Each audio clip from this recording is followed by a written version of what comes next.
Bonsoir à toutes et à tous. Nous sommes jeudi 7 mars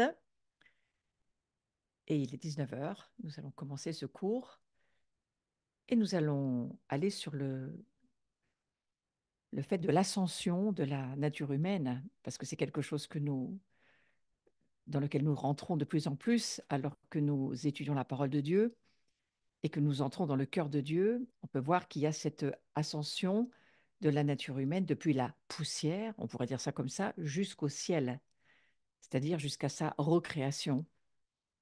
Et la puissance de recréation, elle vient de Dieu, bien sûr, lui-même, Dieu lui-même, selon son dessein et selon son plan éternel. Donc cette puissance de recréation, on va voir que c'est l'amour de Dieu qui se manifeste au travers de cette, on va dire, cet incroyable mystère dans lequel nous entrons.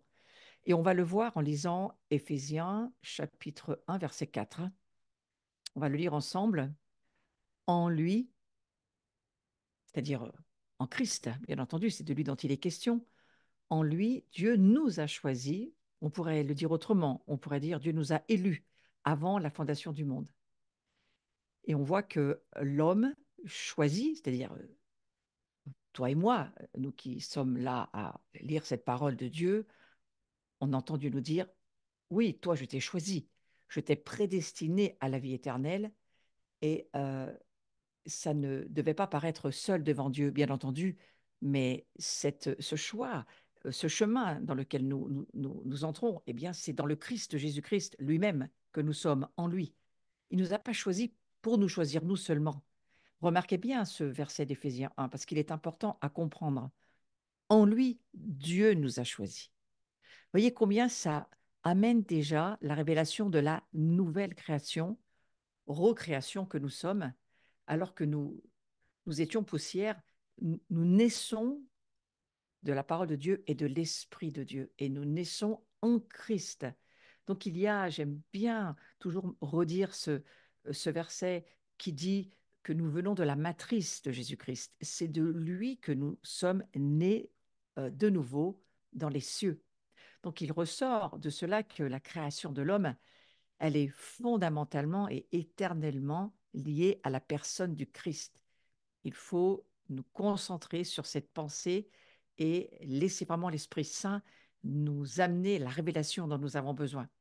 Nous sommes fondamentalement et éternellement liés à la personne de Christ, afin que l'homme reçoive de lui la capacité, mais pas seulement la grâce, hein, la capacité c'est la grâce, mais pas seulement la capacité à la grâce, mais qu'il reçoive aussi la dignité de vivre devant Dieu au ciel, bien sûr, puisque c'est là où nous sommes maintenant, on va dire notre maison, là nous vivons, nous venons des cieux, et notre maison, comme pour Christ du reste, c'est les cieux, pour le louer.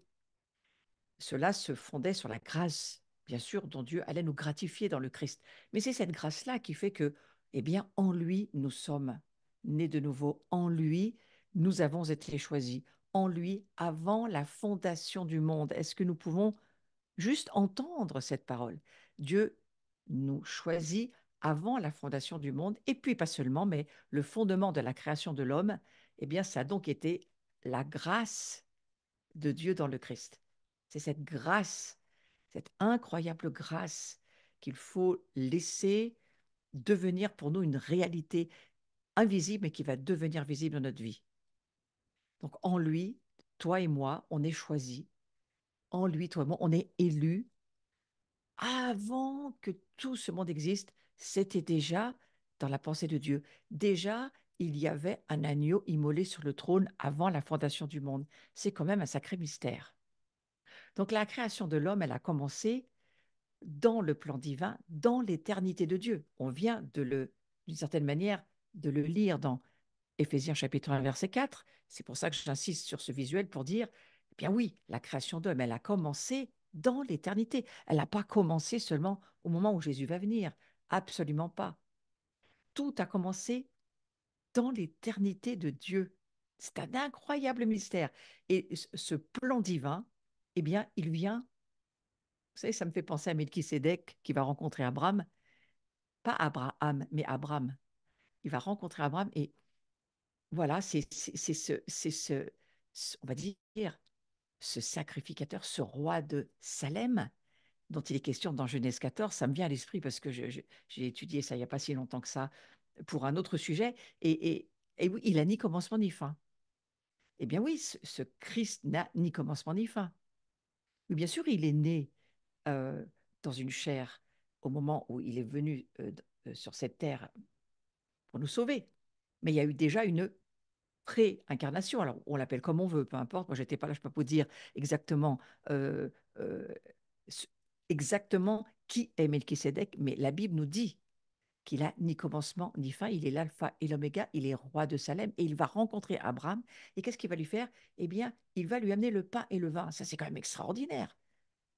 Et qu'est-ce que va faire Abraham après avoir, à mon avis, discuté un certain temps et entendu un certain nombre de choses? Abraham, il va revenir pour lui donner sa dîme. Selon moi, il a eu certaines explications. Il n'a pas fait ça comme ça. La Bible ne nous le dit pas, mais la Bible nous dit qu'il a donné la dîme à Melchisédek. Et vous voyez, ça me ramène dans ce verset de Éphésiens chapitre 1, verset 4, qui nous dit, en lui, on a été choisi. De la même manière, lorsque Melchisédek va rencontrer Abraham, bien oui, il lui dit, voilà, Abraham, tu es choisi, c'est toi, c'est à toi, je viens te donner le pain et le vin. Pour nous, ça veut dire tellement de choses aujourd'hui. Parce que bien entendu, il est question du repas du Seigneur. Il est question, bien sûr, de l'Eucharistie ou la Sainte Seine, appelez ça comme vous voulez, c'est la même chose. C'est le repas, la table du Seigneur. Et on se rend compte quand même que tout ça, ça se passe, mais alors que celui qui rencontre Abraham n'a ni commencement ni fin. Eh bien, de la même manière, nous aussi, le choix qu'a fait Dieu, il s'est fait bien avant que nous soyons nés, bien avant que nous soyons, on va dire, mis dans une chair.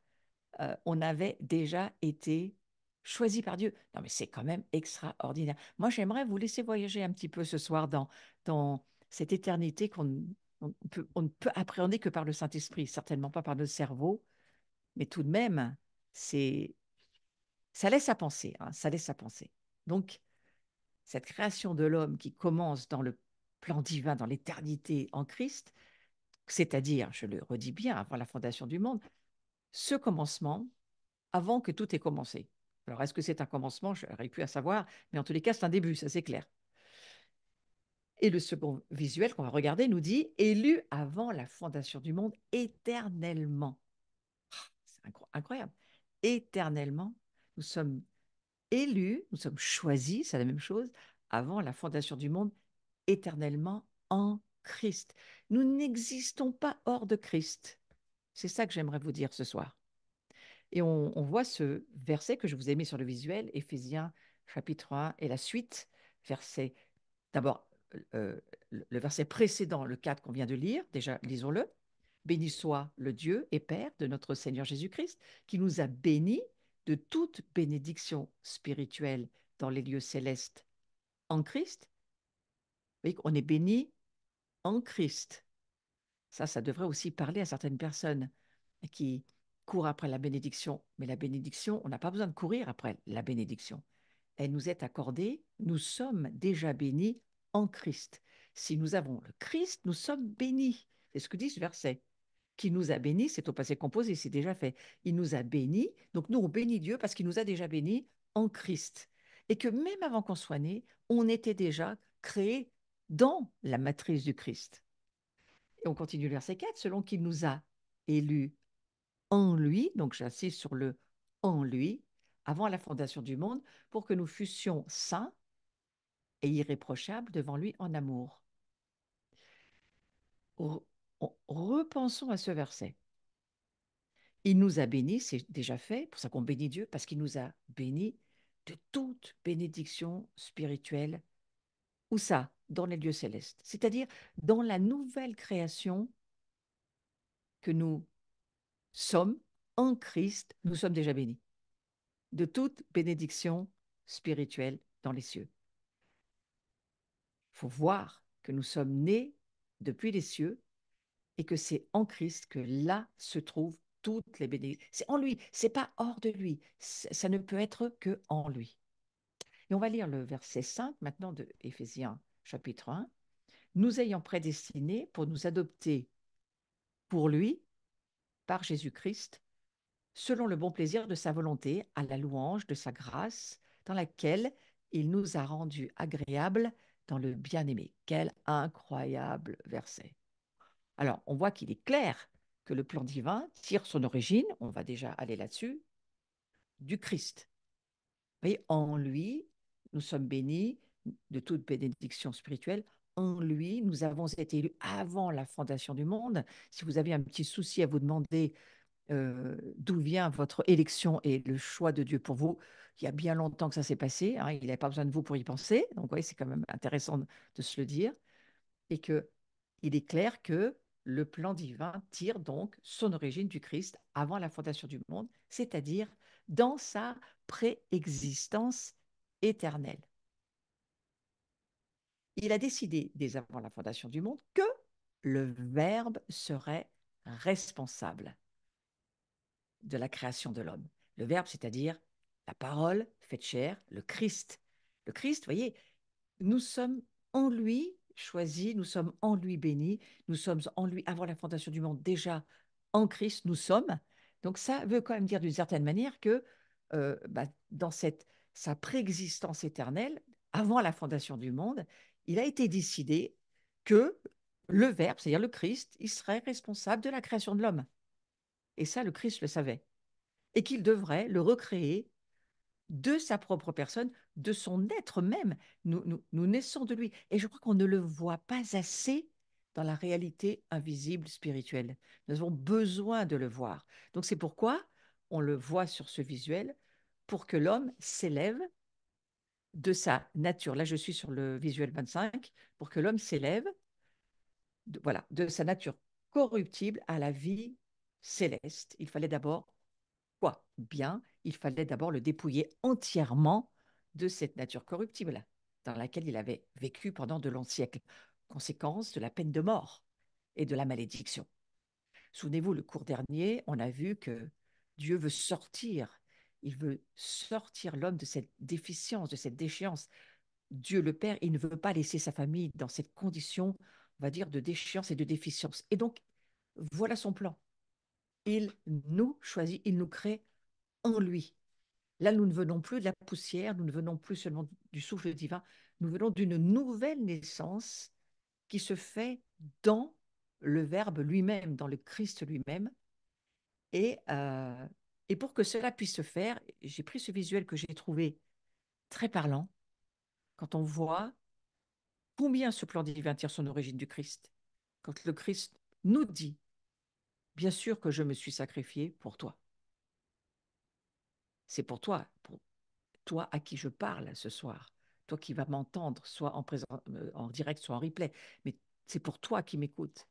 C'est pour toi que le Christ dit, eh bien oui, pour que l'homme puisse s'élever de cette corruption, s'élever de cette poussière, s'élever de cette nature, ce qu'on appelle aujourd'hui la vieille nature, nous qui sommes nés d'une nouvelle nature, cette vieille nature humaine corrompue, cette chair qui reste chair et qui ne peut pas engendrer autre chose que la chair qui est corrompue, eh bien Dieu nous dit, ça, moi je t'en fais sortir.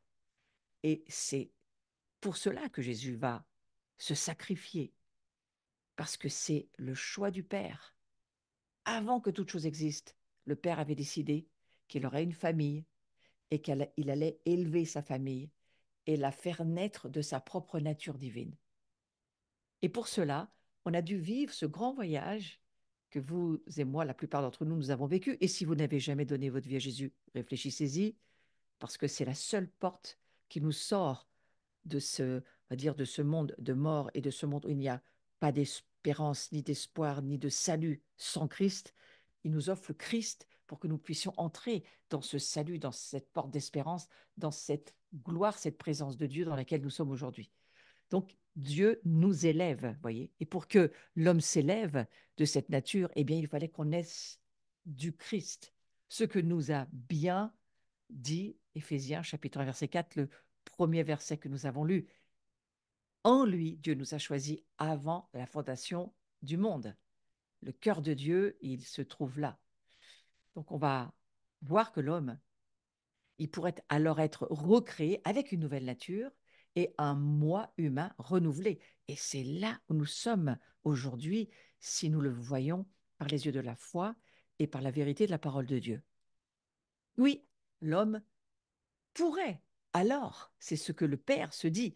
Alors, nous pourrons au futur, et nous le faisons aujourd'hui, recréer une nouvelle nature et un moi humain renouvelé avec on va dire, une nouvelle naissance, un nouveau nom, une nouvelle nature, un nouvel être spirituel qui entre dans l'éternité et qui ne subit plus la mort, à part son corps. Mais dans notre esprit, notre âme, si nous remplissons les conditions de la parole de Dieu, nous sommes déjà entrés dans cette éternité. C'est intéressant de se le dire, afin d'amener beaucoup de fils et de filles, c'est la pensée de Dieu, c'est le but de Dieu, afin d'amener beaucoup de fils et de filles à participer à sa gloire. Et moi, j'ai pris ces deux versets, j'ai trouvé intéressant de les mettre un peu en parallèle. Alors, on a cette traduction qui nous dit, il convenait en effet, on va lire le visuel d'abord, il convenait que Dieu, qui crée et maintient toutes choses, élève Jésus à la perfection au travers de la souffrance, afin d'amener beaucoup de fils et de filles à participer à sa gloire, car Jésus est celui qui les conduit au salut. Et ce verset, il est extrêmement clair de Hébreux, chapitre 2, verset 10.